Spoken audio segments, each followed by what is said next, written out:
Hello, first graders. I am here today with a awesome story I'd like to read to you. This story is from one author that we have talked a little bit about, and we've enjoyed learning a little bit about. And it's an author that Miss Browning and I really enjoy. Story is from Patricia Polacco. We learned a little bit about Patricia and her babushka and her older brother Richard in Rotten Redheaded Brother. I'm sorry. And today we're going to learn a little bit more about her family in the story, The Trees of the Dancing Goats.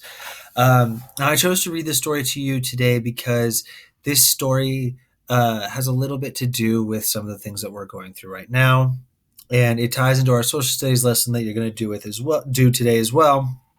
And it really gets us thinking about some things that we can do this holiday season, especially as we come into this last week of school before holiday break and before a lot of us go and celebrate Christmas coming up next week, here soon at least, not necessarily next week, but coming up. So I want to read this story to us and spend some time talking about it. So let's dive on in to The Trees of the Dancing Goats.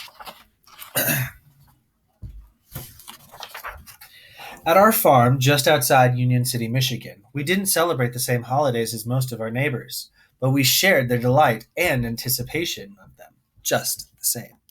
So right off the bat, I'm going to use my schema. I know that I have Babushka here.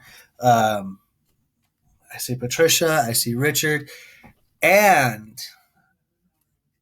I notice a menorah. So I wonder if our friend Patricia celebrates Hanukkah instead of Christmas. Let's keep reading. Such cold the winter brings, my babushka said. As she looked out at our front window, my bones it makes to ache, she slapped her chest. Then she caught my eye and winked. She wasn't fooling me. I knew how much she loved the snow. It reminded her of her homeland in Ukraine. Carle, again you complain, but still you watch the snow with such delight in your eyes, Grandpa said, and he threw her a kiss. My grandfather was from Soviet Georgia, way to the south of Russia. He and Babushka both spoke Russian and had wonderful accents. They kept their homelands in their hearts, even though they would never be permitted to return. Just then, Mama rolled into the long driveway. Mama's home! Mama's home! My brother Richard called as we watched her get out of the car. Mama drove way over to Battle Creek every day to teach school. But now she would be off for 2 weeks because of the holiday season. I loved having her home for winter vacation. This year, we would have a week together to prepare, and then 8 days of Hanukkah festivities. So I was right.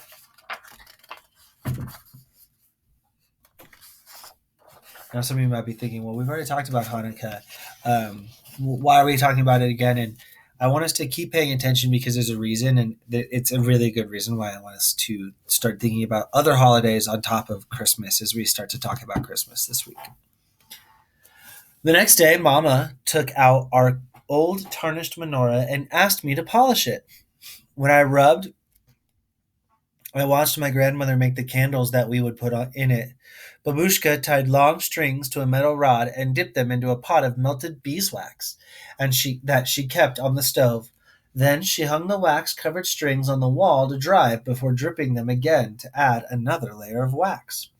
She hummed as she dipped, never seeming to tire of the longing process.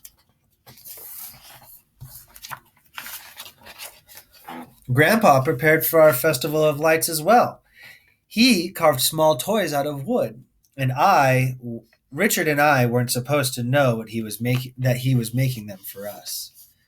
But he did every year, and that afternoon, when he went to town, we couldn't help sneaking into the workroom to take a peek. Look, a dancing goat, my brother exclaimed as he held one up. I like this one, I said, cradling a little dog in my palm. Grandpa had painted the animals with colors from his homeland. We marveled at how magical they were. Do you like Do you think he made enough for all 8 days of Hanukkah? Richard asked as he eyed the array of wooden figures. You know he has, I whispered. I took one lasting look, knowing that soon Grandpa would wrap them up in colored paper.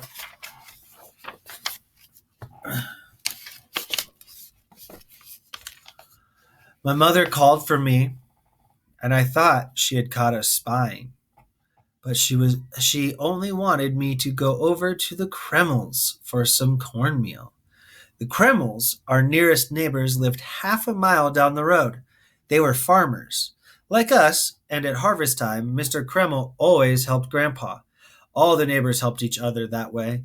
Friendship means something, Grandpa always said, especially for those who till the soil. I practically lived at the Kreml's house because Cherry Kreml was my very best friend.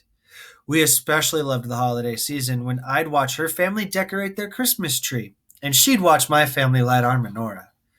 I knew as we were bustling in anticipation of the Festival of Lights at our house, the Kremls were preparing for the arrival of Christmas at theirs. But when I got there, I found everybody quite sick, even Cherry, who was usually full of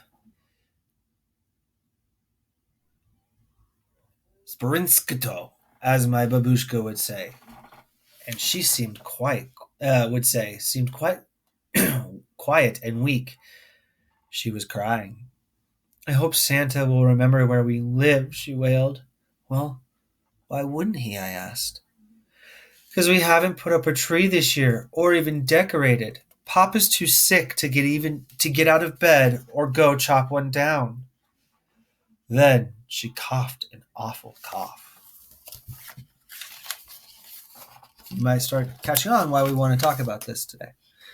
I ran home and burst into our house with the news about Cherry and her family. Mama seemed very worried. Did you go inside their house, Tricia? She asked me. Sure, I answered. Uh-oh, my brother said. They all looked at each other.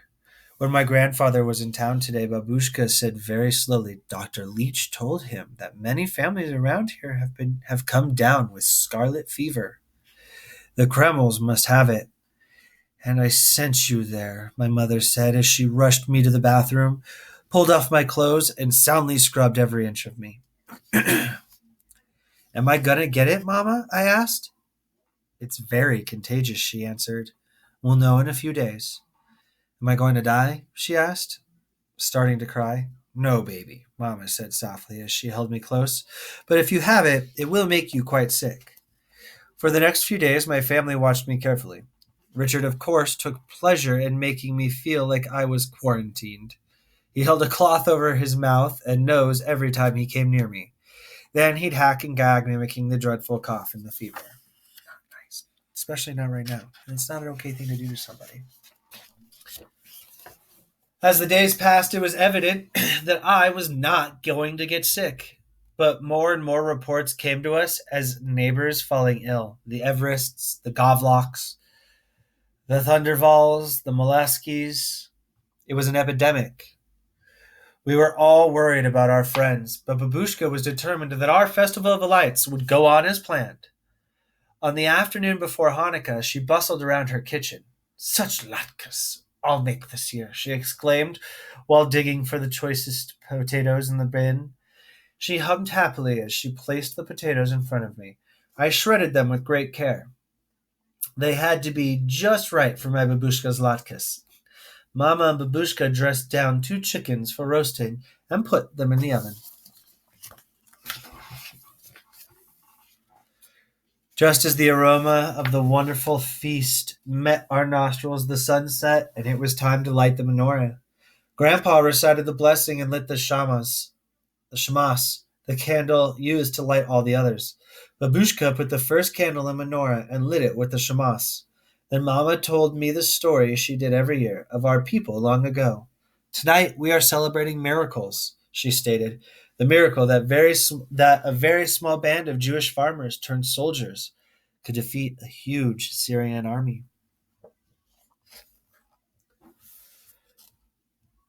Were they really farmers before they were soldiers? Richard asked.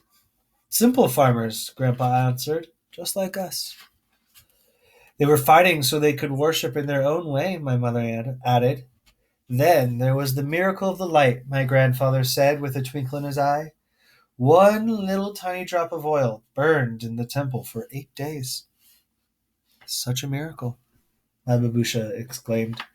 Miracles can happen even today, Grandpa said quietly.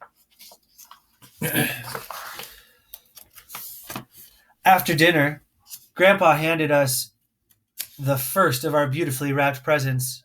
He looked troubled, though. You know, he began, our neighbors are having such a hard time, and this should be a time of gladness for them.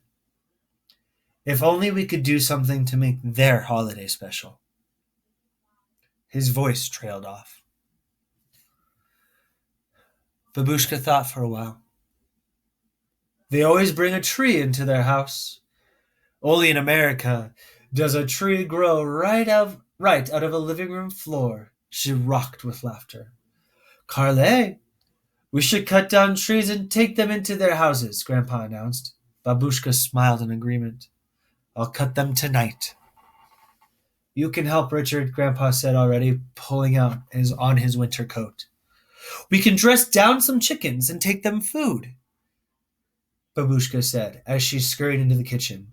Mama and I can decorate the trees, I shouted excitedly. But this is not our custom. We have nothing to decorate the trees with, my grandmother said. What about the carvings? My mother said softly. They both looked at me. What do you think? They have no way of making their children happy this year. At first, I was a little disappointed. But then, as I thought about it, I knew it was the right thing to do.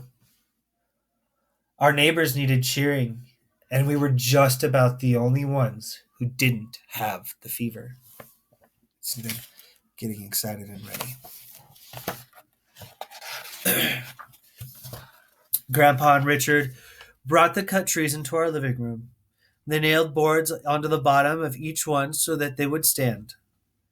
They were very small trees. Grandpa had only taken the tops off of evergreens. But they were beautiful. And when they were all standing in the living room, it looked like a forest. Like the woods just outside of Kiev. When I was a little girl, Babushka said breathlessly. Kiev is a city, it's the capital city of Ukraine. Grandpa started hanging some of his wooden animals on the branches of a tree. A dancing goat, my babushka remarked as she looked closely at one of them. We shall call these the trees of the dancing goats. We made sure to hang a dancing goat on each and every tree.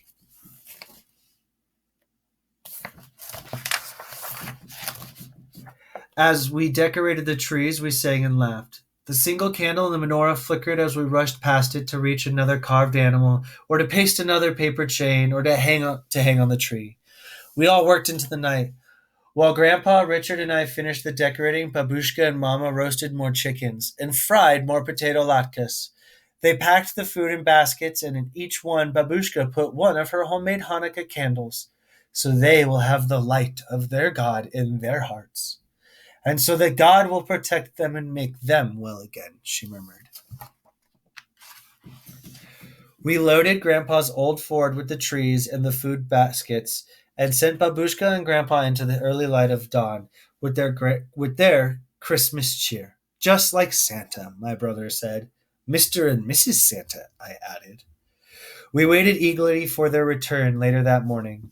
We thrilled when Babushka and Grandpa told of how they entered the home of each neighbor, set up a tree in the living room, put the basket of food on the table, and then put a candle in a holder for them to light the table. Mama was a little worried that they had been exposed to the fever, but Babushka said, in so much worse I've been. You shouldn't know from. God will protect. This I know. How beautiful, my babushka said as she placed it on our table. Come sit, Grandpa invited them. You are so welcome. Thank you, thank you. Thank you, George, Mr. Kreml said, looking into Grandpa's eyes. They sat down and shared our feast.